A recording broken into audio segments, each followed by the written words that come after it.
What's up, everybody? How's it going? I'm here. I'm in America. I'm on the Hell Over North America tour, the Blast Beat Party. The first day of the tour was last night in Detroit. Tonight I am in Chicago. We just got picked up a few days ago in Montreal. We made our way to Detroit. This time around we're traveling in a bandwagon. I am in the bandwagon right now, heading to the gig. Standing in the back of the bandwagon in the shower, so I apologize if there's any strange noises. Very excited about this tour. It's going to be amazing. You got to get your tickets. I got my ticket links in the description on our website. Check it all out on www.cryptopsy.ca. My beer of the week and my pairing of the week are hand in hand once again. This week I would like to pair Microbrasserie Riverbend from Alma, Quebec's 100% Brett IPA with Distance Over Time, the newest Dream Theater album. Why am I putting them together? They're both extremely complex. They're both extremely well thought out, calculated, and they are both absolutely amazing. Hands down, the best Dream Theater album in a long time, probably for me since Train of Thought. I am stoked that they're back. I really enjoy the new album. The sound, the production of it is amazing. Hand in hand with the beer. The production of this beer is amazing. It is just an extremely drinkable beer. It's a delicious IPA with 100% Brett yeast which has been put into it, and it is very complex. It has subtle notes of tropical fruit, but it is also very dry because of the Brett approach of the beer. It is delicious, amazing. Today on the podcast I have Branislav Panic, the guitarist singer of the band Bane. Check it all out. This is Vox&Hops, episode number 25.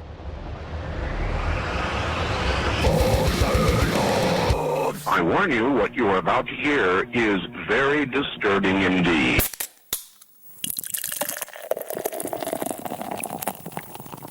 What's up, everybody? Matt here with Branislav Panic, and you are the vocalist, guitarist of the band Bane. That's Open right. brackets, Serbia, close brackets. Good observation. I like that. What's up, dude? Tell me a little about yourself. How are you doing? I know that you just played a little run of gigs. Give everyone a rundown of who you are and what you do. Sure. Well, like you said, my name is Branislav. I do sing and play guitar in the black death metal band called Bane. Originally from Serbia. And then I moved to Montreal back in 2012. Obviously, we're skipping a lot of things here, but we can always go back if ever. And like you said, just currently doing as many shows as we can in order to promote the new album, and just going as much as we can. How were the gigs? You played in Montreal, you played in Quebec City, you played alongside Incandescence. Was it in both gigs? Were Incandescence there? Actually, Incandescence was only at the Montreal gig. Okay. Unfortunately, because they were probably busy with Phil, with Beyond and all that. But regardless, it was my first time seeing them, even though I knew the band from the first album. It was very, very, very good stuff live. And we played, however, with a band called Verglas Sanglant on both dates as well. So yeah, that was also a pretty cool band. And very cool. I mean, we've played Montreal a couple times before. Quebec City, surprisingly, was the first time we played. Really? Yeah. Especially for Black and Death. They have such like an appreciation for black metal, I find, Quebec City, whenever I go through. Very true, yeah. Whereabouts was the gig located? Lancy. Okay. Balkan Spectacle. For people that don't know, Lancy is this classic small venue. Small, but like the perfect size for, a decent, fun gig. And they actually have good beer there. So I'm always happy when I play Lancy. Nice. And worst case, it's just a short skip and a hop over to Brasserie Noctem, which has a fantastic beer in Quebec City. Good stuff. You mentioned that you formed in Serbia. Yeah, that's correct. Can you tell me a little bit what it was like growing up in Serbia? Sure. Well, just to get the story straight, so obviously I'm born in Serbia. Then in 94, my parents decided to come to Canada because of the complicated situation in the country. And after all that was settled and everything was back to normal, more or less, then we came back. So basically, I've kind of had like a half and half, growing up here and there. Growing up in Serbia, I mean, I don't know. It's kind of hard to describe such a short time. I mean, it's kind of normal, but it's not. Obviously, the financial situation is way harsher than anywhere in North America. So that was something that, as kids, we'd kind of, when we used to do like tape trading and ordering stuff, we didn't have internet or PayPal or anything like that. We'd used to, like send money in an envelope and send it to like vans and labels and wait for like months before, the stuff would come back to you. And then, the good old trick where you would have like one, let's say like local store in your town, and then you would buy an album based on the artwork because of course, yeah, because you would you wouldn't have like where to hear it or anything like that. So that's it's a challenge, but you learn so much, and it's such a learning experience. Obviously, like it's fun to just hear the samples today and be like, oh yeah, I'm gonna buy this and I don't like this. But I guess it kind of it definitely widened my horizons on a lot of like subgenres. So yeah, that tickles a question that I want to ask you, which would be the most disappointing album you bought based upon a cover artwork, and the best surprise. Wow, that is. I mean, I gotta tell you right now, I have roughly like 4,000 CDs. Wow. So yeah, it's really really hard to pinpoint like one. I want to say there was a band called Disgrace that was in like the extreme metal section at that store that no longer exists. Actually, maybe they still do, but they sell more merch nowadays than CDs. Which, you sort of have to do nowadays if you want to survive. Look at HMB, and that didn't even go very well for them. Very true, unfortunately, yeah. But yeah, so there was this band called Disgrace. I remember, like, because it was, like, right, like, before or after Disgorge, and I was like, buying, like, a whole stack of CDs. And I remember Disgrace was so horrible. I can't even remember exactly how it sounded, but it wasn't even, like, metal. It was just, like, this really, like, off-pitch kind of clean vocals, and it was really really bad, and yeah, I don't know, I just completely regret buying that CD. But it had sick cover art. Of course, yeah, it was all like dude, anyway. And the best one, that's a tough one, man. I mean, it's Black and death metal artworks are usually, you kind of recognize them right away. So the best one that I bought, man, I'll tell you what, I'll have that running in the back of my head, and if I think of something, I'll let you know later. Perfect, you let me know later on. Yeah. Sounds good. When you moved back to Canada in 1994, whereabouts in Canada did you settle? First, we went to Hull, which is actually nowadays Gatineau. Which is across from Ottawa. Yeah. Precisely. Yeah. So that's where I did some of the... Well, actually, I basically finished my elementary school there. Yeah. And then I started high school. However, that's when, everything got back to normal. So my parents decided to go back. You mentioned tape trading and all that. Did you discover metal here in Canada or more over there more? It's really funny that it happens right now that I'm saying this, because the first like original CD that I've gotten, which got me into extreme metal, was actually None So Live from Brewpub. Yeah. It was a friend of mine who was like, I see like you have long hair and you listen to like whatever was popular back in the day, like Korn and stuff like that, and he was like, listen to this, like never mind the vocals at first, I'm sure you'll get used to them later, which obviously I did. And I remember bringing the CD at home, and I was just like flabbergasted. My mind had literally exploded. I had no idea, you could play so fast and so technical. So that's kind of like the first CD that really got me into death metal. While you're in Gatineau, though. Yes, exactly. Okay, exactly. Okay. Yeah. So you got the bug here. Yeah. And we're addicted. And did you bring it back? Oh yeah, definitely. To Serbia, and then like introduce some friends over there to it? Absolutely, yeah. I obviously, like when I had the Cryptopsy CD, I got more and more interested, so that's when I got a hold of Gorguts. It's so many bands, not necessarily only from Quebec, but in general. I remember I had like a burn CD. A buddy of mine had made it for me. There was like Old Morbid Angel, Cannibal Corpse, of course, Deicide, a bunch of bands. And yeah, so that obviously, like I said, got me really interested in death metal. So I with like a really big passion, I came back to Serbia and just started talking to people about those bands and learning about more bands after that and so on. Was there like a metal scene in Serbia at that time? You know what, man? There was, but the country is so small, and I actually come from not even like the capital, from a even smaller city.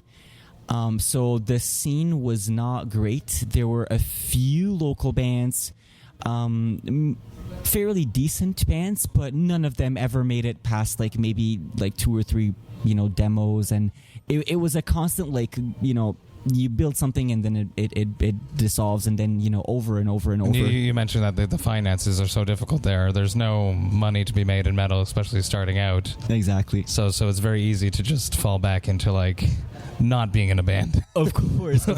Well, especially because it must be, I guess, a little bit harder for people to kind of understand this. But like, I, for example, didn't have a guitar amp until I was maybe until Stefan from Obscura gave me his Marshall when I was like 19 or 20. Really? Yeah. So like, it's just. You would play through the PA. Well, basically, I would have like a really, really horrible 5 or 10 watt Marshall combo, and then for gigs, what we would do when we would get 2 or 3 bands together, we would rent the backline, and then we would all play on the same backline. And obviously, you would have a metal zone, and just stuff like that. But you can't hold back ambition, and you can't hold back determination. Very true. Yeah. Was it hard to find like-minded band members and create a band that you wanted to create when living in Serbia? Yeah. Absolutely, man. It was pretty difficult. Like when I came back, I had already, like I said, a very big interest for music. Obviously, I wasn't that great of a guitar player, but determination goes a long way. So yeah, at first I kind of tried to join a few local bands, and then this is actually the pre-Bane era. There was a friend of mine who said that he wanted to have like a black metal band, and when you say black metal, I first thought maybe something like Marduk or something like actual black metal.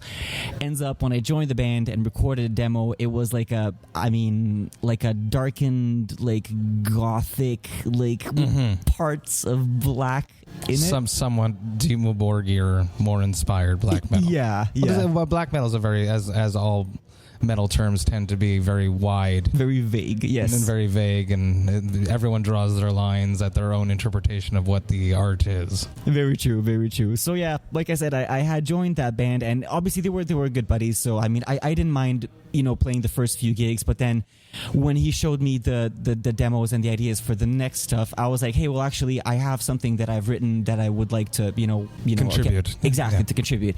And then obviously, as you would expect, yeah, well, we're not really looking to go that fast and that brutal and whatever. And that little demo that I had made at home was actually what ended up becoming the first Bane demo, which I had used to find members later on. Really? Yeah. It's funny how the world works, eh? Yeah. So eventually you did find people. Let's taste this beer. I snuck a sip as you were telling me some Absolutely. stuff. I was looking, I was like, man, I need that sip so bad. So we're at Station Ho.st, which is on Ontario Street here in Montreal, and it is brewed by the beers that they label themselves as is Hopfenstark. And I've heard good things about it. I've actually never been here, which surprised me, because when I searched it today and saw where it was, I was like, this is like in my hood. About, not that far out. I was expecting it to be on the other side of the city. So we ordered a Hopfenstark beer, and it's a Belgian-style pale ale, 4.5% ABV, and they call it the Sisters Mérope. Let's see what the sucker's got. Cheers. Cheers to that. It's nice. It's very drinkable. It's a little more on the bitter side. Mm-hmm. Definitely. I think it could be a good summer beer. Oh, yeah, absolutely, yeah. And when it's nice and hot out, unlike today in the wind. The March is kicking our ass here in Montreal. The color is nice. It's like a dark hay color, let's say. It's opaque, and it's got a nice little head on it. It smells fruity, but not tropical. I'm actually happy we landed on this beer as the first beer for today. It's good. It's I think it's very drinkable. I could wake up with a headache tomorrow through that one. So once you did find like-minded band members, did you find them all in Serbia, or did you have to go outside of the? In the beginning, I managed to find band members in Serbia. However, like I said, with the country being so small and not too many people into black metal in general, especially then, Eventually, I had band members from Bosnia, from Germany, from Czech Republic, from Bulgaria, even. I mean, most of that came because we were touring. But yeah, I tried to keep it as local for as much as I could, but you know yourself, man, it's so hard to find like-minded musicians. So, and not only like-minded, because you can find like-minded people, but they can't actually pull it off.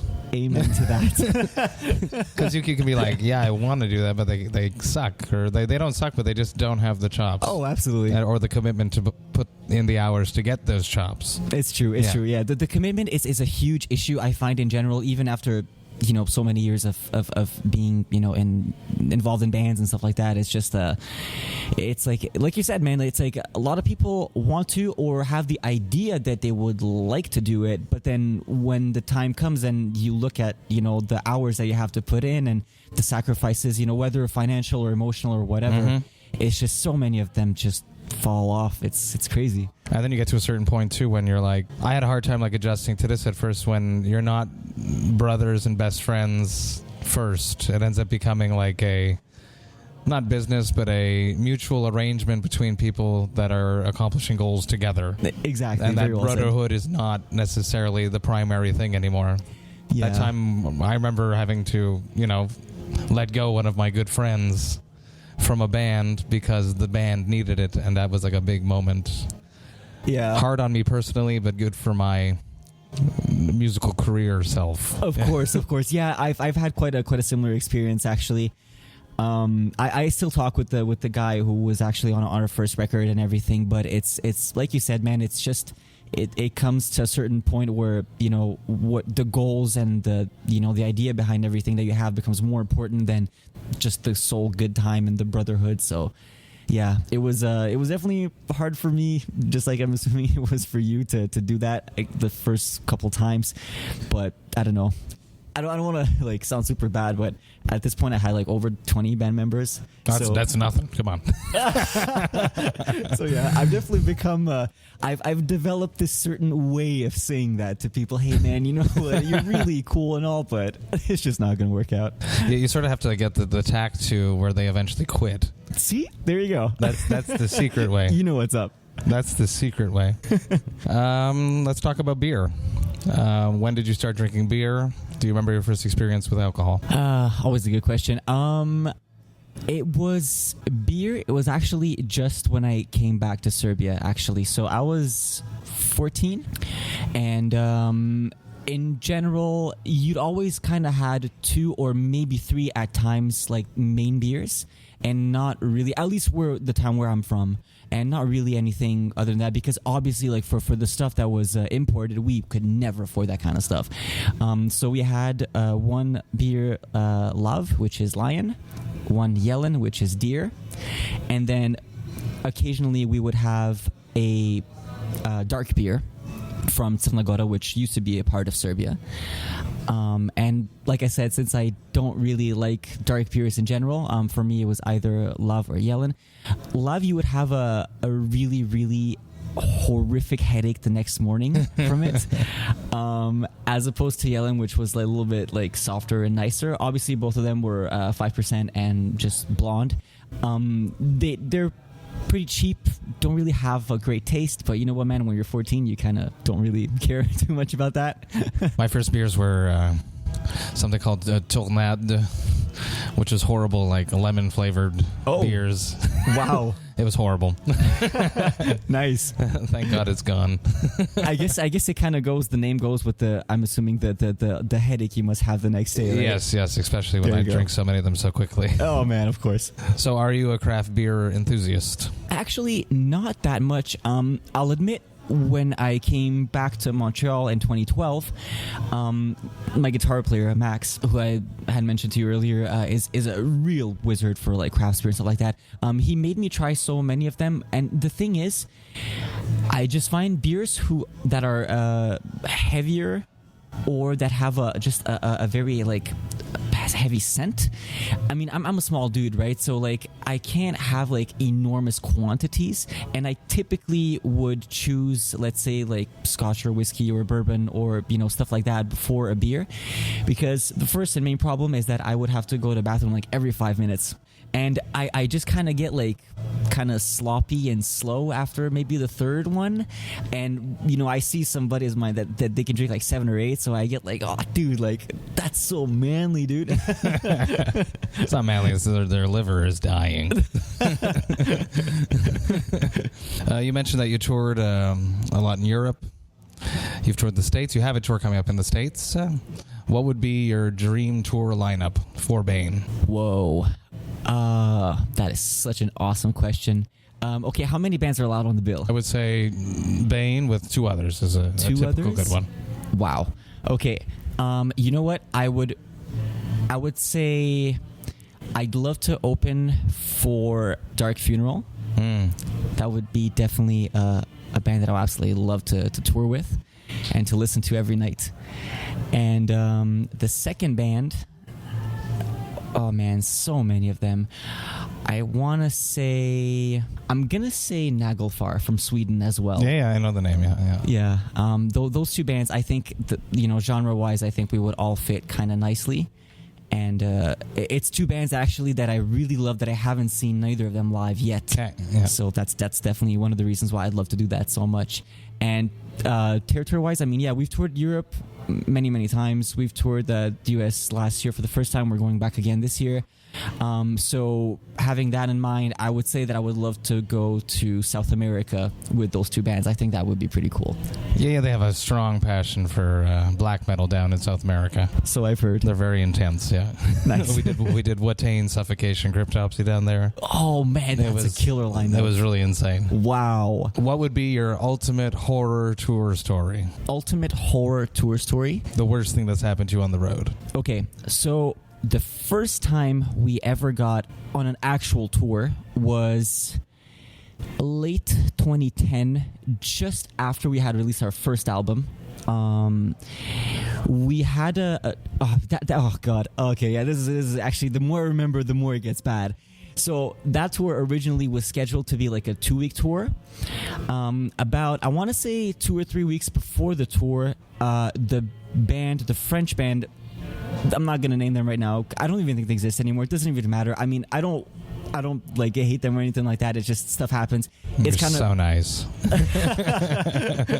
It's just, going back to what we said with commitments and stuff like that. They just kind of dropped out of the tour because they just figured it wasn't going to be like feasible or whatever. It's not financially viable, I imagine. Exactly. Yeah. So we had to first off cancel the France dates, which I was obviously sad but kind of happy because with my another band before that, I had actually driven from Serbia to France for like 36 hours and it was horrible. Anyway, so we had to cancel the dates in France, and then we did what was scheduled to be, I believe there was Czech Republic, Poland, and there was Germany before that. Yeah, so Germany, Czech Republic, and Poland. So Germany went fine. Czech Republic went awesome as always. And then we arrived to Poland. The promoter, Marius, he was kind of like a guy that, liked to drink a lot. So obviously, I mean, it's cool. I get it. I mean, it's all fun. It's all metal and it's all, but I kind of still like to stay at least before the stuff finishes. You know what I mean? At least the business side of it. Exactly. Yeah. So the first show went okay, all things considered, and then we arrived at the second show. Marius was traveling with you. Actually, no, he had his own car. Okay. Yeah, but he was the promoter for all the Polish dates. Got it. Yeah, and so we arrived to the second date where it was. And just for the record, I have played everywhere in the sense that like I've played like garages like as quote unquote gigs, and I've played like like really really like no stage, like no monitors, no nothing kind of gigs, and I love it all. I really love it all. But that specific place in Poland, the second day where we arrived, it was an abandoned 2-floored house with cracks in the ceiling, with spider like webs everywhere, with only one 2 like socket plug in the wall. It was like just like literally from a horror story, like a horror movie, like you wouldn't believe. And it was October or November, so it was cold and there was no heating and there was nothing. And like, you know, Polish people in general don't really tend to like kind of force themselves to speak English to you. They're like super like just Polish. Luckily, you know, Serbian, I kind of understand maybe like 10-15%. So we kind of, you know, got we got everything kind of settled. And then anyway, it's a small tour, so we didn't have the trailer. We only had a van, and we only had like half of the gear. After the Polish support bands had finished playing their set, they all packed and like started going home, and I was trying to tell the promoter, like, man, like we need some part of the drums, we need like a cabinet or something, and he was all like going left and right and all sloppy and starting telling to the Polish guys like, can you please leave your gear and whatever. By the time they had reset staged their gear, like half the people were gone, because obviously it was a weekday and it was cold and everybody was tired. And that was like the actually first time I had ever come to the spot and told, you know what, man, I'm canceling this show. Really? Like, I literally, like, the first and only time I had ever done that, because like I said, I love it all and I would play anywhere and everywhere for whatever. But that was just too much. I just couldn't take that anymore. And I was like, Marius, you know what, man? Like, I can't. Like, I can't. I'm gonna get electrocuted. Like with the wobbly like lack of electricity, and like, and it was just horrible. And he starts yelling at me, and he was like, I've never had a band with such an ego cancel on. I was like, wow, dude. Like, that is just impossible. Unbelievable. Yeah. So anyway, I mean, it got kind of heated up, and then before I had just left, I still went in there and I shook his hand and I told him, you know what, man, it didn't work out. It's fine. Doesn't matter. Like I'm you know, like I wish you, you know, the best. And anyway, it was just a really like, it was a really, really bad experience. And I've never since, knock on wood, had anything as bad in my life than that time in Poland. Well, this is 20 plus episodes. That's up there. Nice. And the worst gig I've ever heard of. Wow. Well, there you go, man. you should have it would have been a shitty gig, but it would have been a great music video. Very true. Very true. I wish Chris Kells was there. He would have made the best. Yeah. Shout out to Chris. Yeah. When did you start screaming? You mentioned that you were playing guitar at first. When did you discover you could scream? Was it at the same time? What interest came first? So yeah, I definitely gravitated towards guitar because it was just a lot of kids, grab guitars and just kind of like more or less easy to get a hold of. So that's kind of what I figured it would be best. Originally, I wanted to play drums. Of course, being in an apartment all the time, my parents were like, haha, no. So then obviously I took a guitar and it all started from there. Screaming, the first time that I ever started doing it was actually when there was nobody else who could do it. Definitely not the first time that's been told to me. There you go. Yeah. So yeah, as I mentioned before, so the first album, I never wanted to be the singer, at least never the main singer in Bane.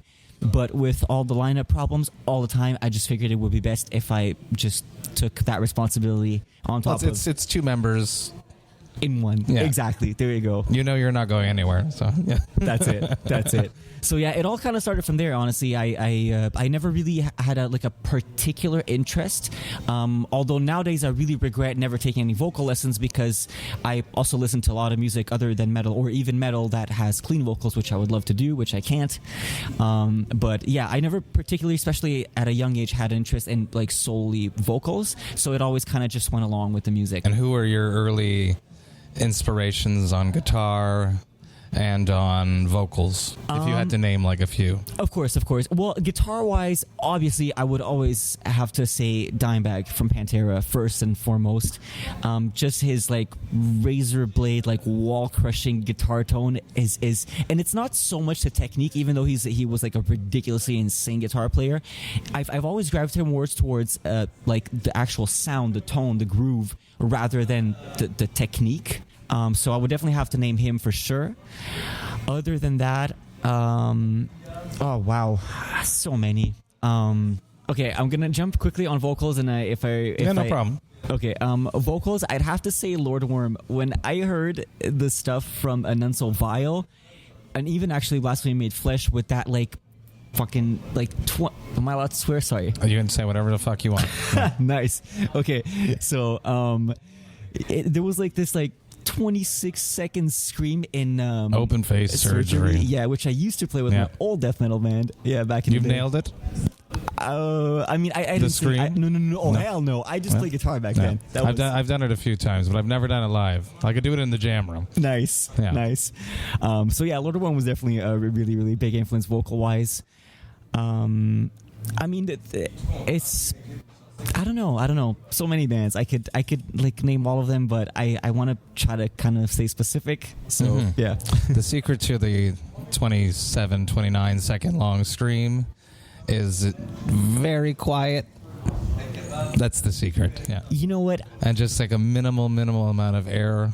Yeah. Release. Yeah. It makes sense. It makes sense. That's my trick. Whenever not that I can do it live, and I guess live I just get too.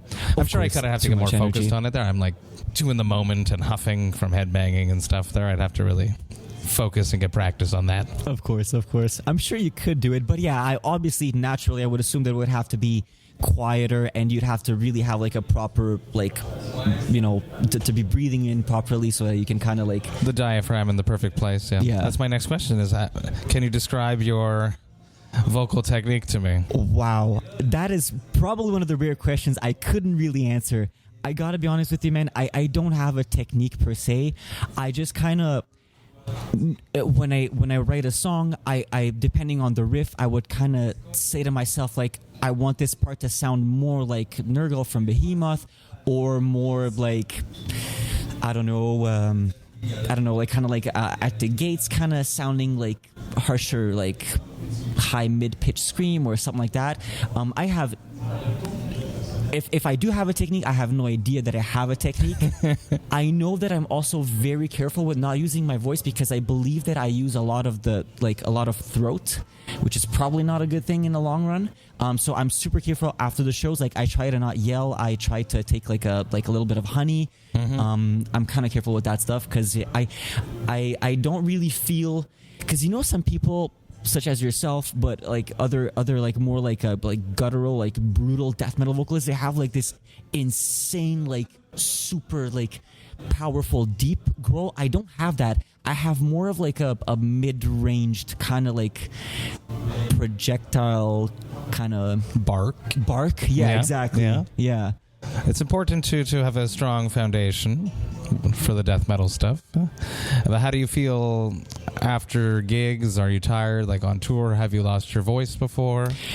Luckily, knock on wood, I haven't lost my voice. I've noticed certain mornings when, example, we'd have like 8-10 hour drives and we'd wake up super early and I had slept in a cold environment the night before, I would feel my voice be a little bit squeaky. So I don't talk all day, and I have like a hot coffee combined with warm water, and I just kind of trying to, you know, to be like super calm until the show. I've never had like disaster like that. My voice cracks like, you know, in the middle of a show or something like that. You would be the only one that would notice.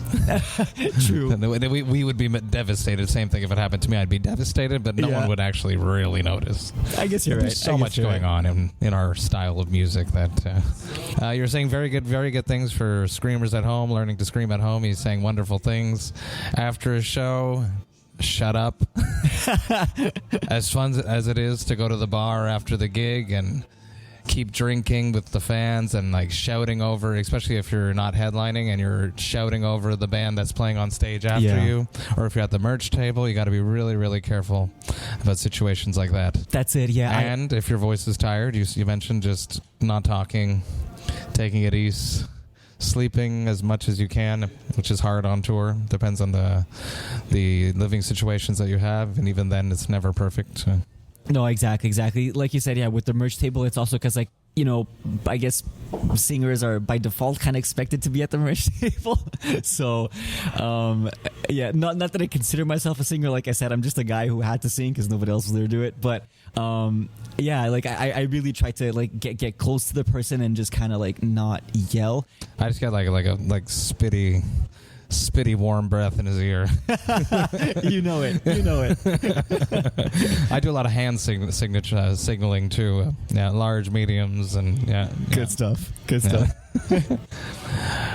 When you named your band's name, you must get this question asked all the time too. Why did you stick with the name Bane? Did you know that there was a band named Bane? in the hardcore scene that existed that's a rather large band? Yeah, well, you know what, man? I've discovered the Boston Bane. Yeah.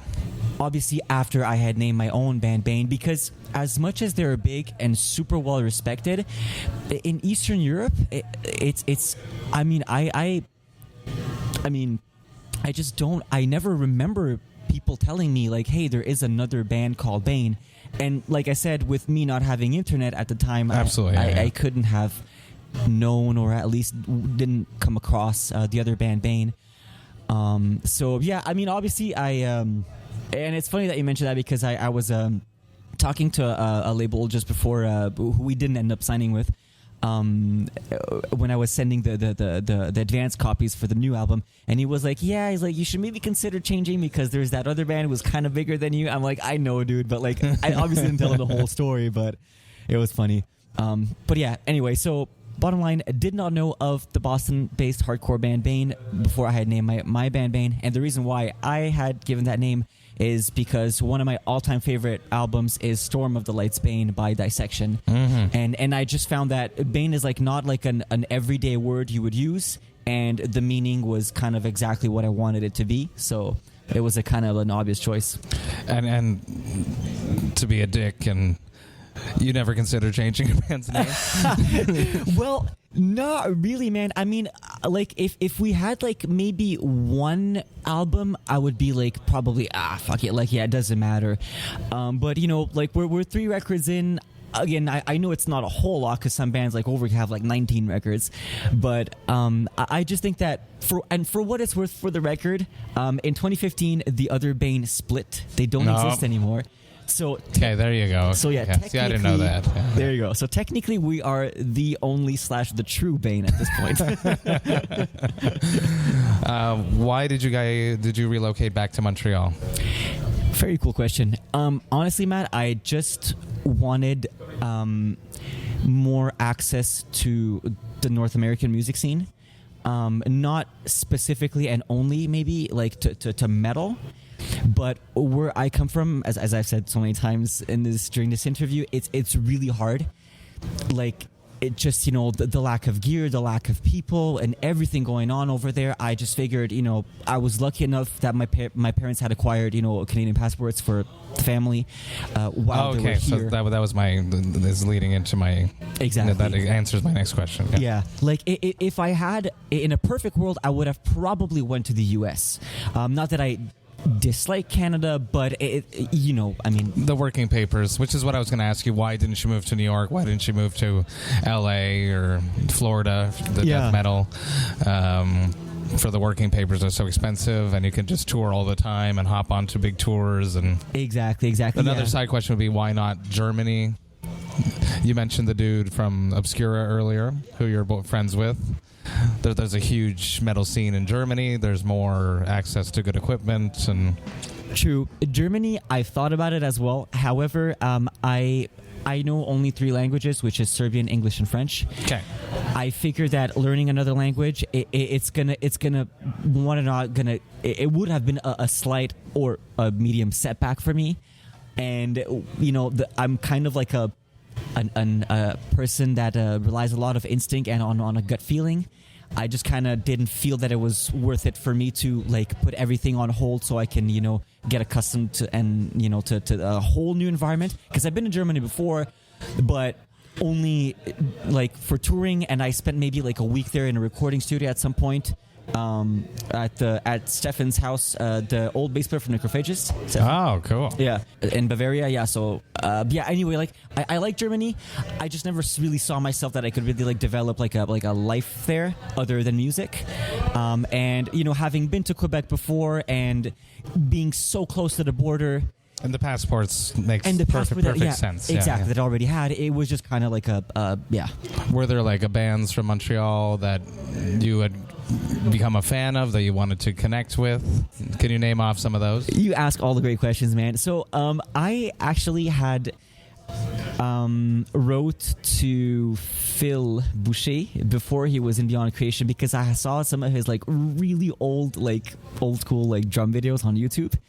And when I was planning, to move back to Canada, I had asked him if he wanted to drum. Obviously, he was like super busy and all that, so no hard feelings, Phil. Great show at this house. Yeah. Shout out to Phil. Yeah. There you go. Yeah. But yeah, so I believe, if I'm not mistaken, at the time he was involved with First Fragment, which was another mind-blowing, crazy technical. Because I can play nowhere nearly as good as those guys, so that was always super interesting for me. Yeah, so that was definitely one band that I remember, that wasn't super big at the time, that I really liked a lot, that I tried to connect. And were there any other? Probably I would have to dig really right deep. now. Who is playing drums for you? I feel like it's Le Fou. Le Fou did our last US tour. Okay. Yes, who is, by the way, the drummer of First Fragment, which is a small world there. Shout out to Le Fou. Absolutely. Great guy. Yeah. He did a killer job at the last US tour. Right now I have a permanent drummer. His name is Kevin Lampron-Drolet. He is the drummer of a black metal band called Nalzer from Drummondville. Okay, yeah. Yeah, he's a very, very, very cool guy, very good drummer, and we share a lot of the bands that we listen to, so it was just kind of like an instant fit. I had actually asked him last year. He did play a Toronto show when we opened for Insomnium last summer. However, he was going to France for his studies and whatnot, so we kind of put everything on ice until we would rediscuss when he came back, and luckily it all worked out, so I'm really happy to have him in the team. So when you moved here, you moved here. Exactly. Not the whole band that relocated. Exactly. You relocated from Serbia and then found guys from here to continue Bane. That's right. Well, the other guys didn't have passports or the financial situation to. And the visas would be ridiculous. And what is the accomplishment that you're most proud of? The band in general. Oh wow! I mean, we were direct support for Malevolent Creation at some point, which is one of my all-time favorite death metal bands, and that was the lineup with Brett Hoffman in it. Rest in peace. So that was amazing. I had never thought back in the day that I would ever have the chance to open for those guys. I really love that band so much. There were obviously other cool bands that we had played with. I'm obviously, as you can tell, I'm a real metal fan, nerd, geek. So for me, the whole point of being in a band is to see other bands and play with other bands. So it would just be mostly tours and shows that we played with other bands. We didn't really have any huge accomplishments per se. So it would definitely be just the gigging. If you had one misstep that you could retake, what would that be? Wow, killer question. You know what? I wish I had gotten the no compromise mentality earlier. Mm-hmm. I wish I was able, as a younger guy and a younger musician, to sometimes take a step back and do something properly, better, rather than obviously it's not that I would necessarily take some things back, because sometimes you just work with the best that you have, but I just know that there were some shows and some tours where just the lineup wasn't quite ready. But again, I have such a firm opinion on never canceling gigs unless you're absolutely ill, God forbid, and you just cannot physically do the show. Or you might die in a Polish cold barn. Exactly. So yeah, I guess that would kind of be it. I wish I would have just be more focused on quality and be able to not say it's fine, even though in the back of my head I knew it wasn't 100%. Other voice. Yeah. Exactly. No compromise. That's right. What is the next big band in metal? Metallica's going to be gone. Slayer's going to be gone shortly. Who's going to be the next big four, the next big band? Very good. Or good question. an up and coming band that you feel needs more. Yeah, more recognition. Yeah. Oh man, you asked so many good questions. I wish I had some of the questions earlier so I could plan my answers before that. The next big I want to say, in terms of like extreme black, more death metal in this case, I really think that Black Dahlia Murder, I know they're big, but I really, really think that they will be one of the leading like death metal bands, just because they have such a nice attitude. Oh yeah, they're nicest dudes. Yeah, it's just unbelievable, man. Yeah, And shout out to Trevor. Yeah, absolutely, yeah. shout out to Trevor. Yeah. Yeah, for sure. I hope you got this is the last CD that I sent you. I think it's gonna be very hard for them to top that last record. Dude, wow, yes. I wouldn't yes. want to be in their shoes right now. Absolutely. I actually got the like insanely good looking like digipack with like all the folds and all that. It's fucking killer looking.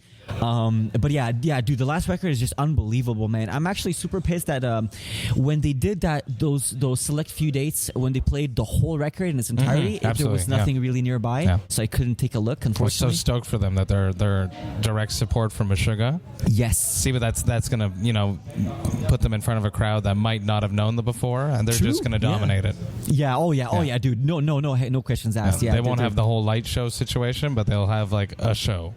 Dude, honestly, man, like sometimes, with all due respect, but sometimes I look at these bands that have like a million candles and a million backdrops, and then I remember a few months ago again seeing Immolation, who came with no backdrop, no light show, 4 guys, no backing tracks, no keyboards, no nothing, and they said, "Hey Montreal, how's it going? 1, 2, 3, 4," and everybody just exploded. Like, it was just absolute like perfect chaos. It was unbelievable. I'd love to tour with Immolation. Yeah, absolutely. Yeah. I think it'd be perfect. Nice. Absolutely. Same here for sure. Do you have anything else you want to add? You want to shout out? What's this tour coming up? Who are you going out with? Yeah, well, so we have a few dates, mostly headline dates, which we've never done before in the US this March. We were originally scheduled to play a festival in Dallas, which ended up being canceled, but then luckily the people involved kind of made like a larger bill. So they kind of kept everything together. So we'll be doing that for a week, starting next week. And then we will be supporting the Finnish band Horna in April, all in the States as well. And then we will be heading out on a 3-week tour in May and June with a really cool band from Wisconsin, which they also deserve some recognition. I have to spell it out because I'm not even sure how you pronounce it. It's UHTCEARU. I wouldn't know how to pronounce it either. There you go. But super cool, like really cool, kind of like melodic, at times a touch of prog, like Black Death, really just like perfectly blended elements. Everything, it just works phenomenally. They will have a new album out for that tour, so I'm really excited to hear that live as well as the record. So yeah, that's gonna go on for May and June, and then we have some plans for Canada in September and October, but that's still far, so we'll just leave it at that for now. Well, I appreciate it for everyone at home. Branislav is actually the first person to have reached out to me wanting to be on Vox&Hops. So I thank you for that. Dude. It was an absolute, I was going to do it no matter what the band. I was like, oh, no, he's a real band. This is good. Yeah. Awesome, I was going to do it no matter what. So I really, really, really appreciate you reaching out to me and suggesting Station Ho.st. We're drinking a nice beer together. Nice talking to you. And cheers. Cheers to that, Matt. Thank you so much for having me. And I love your podcast, love your band, and you're a really, really nice guy in person. So that's definitely worth a mention. Cheers. Thank you so much. Cheers, man.